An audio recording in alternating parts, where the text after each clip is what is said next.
एका गावात एक श्रीमंत व्यापारी राहत होता. कामानिमित्त नेहमी शहरात त्याला जावे लागत असे. नेहमी तो आपला घोडा घेऊन शहरात जात असे. एक दिवस त्याचा घोडा असा काही उधळला की तो दूरवर फेकला गेला.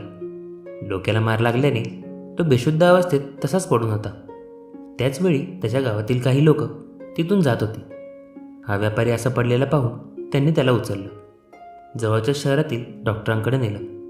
जवळजवळ 2-4 दिवसांनी तो शुद्धीवर आला.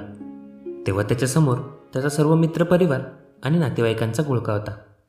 ते सर्वजण त्याला सहानुभूती देत उभे होते. त्याने सर्वांचे आभार मानले आणि उठायचा प्रयत्न केला, तर त्याचा एक पाय त्याला साथ देईना. त्याच्या मित्राने त्याला सांगितले की तुझा एक पाय काढून टाकण्यात आला आहे. यावर त्याच्या चेहऱ्यावरची एकही रेष न हलवता तो खंबीरपणे म्हणाला, लहानपणापासूनच हाच पाय दुखत होता. बरं झालं काढला ते. कायमचीच दुखणं निघून जाईल. आणि खरं तर माझा एक पाय चांगला राहिला हे काय कमी झाले?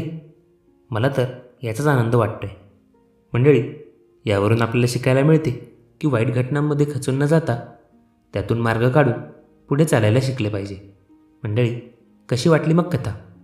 कथा आवडली असेल तर व्हिडिओला लाईक आणि चॅनलला सबस्क्राईब करा. ऐकत रहा मनाचे बोल.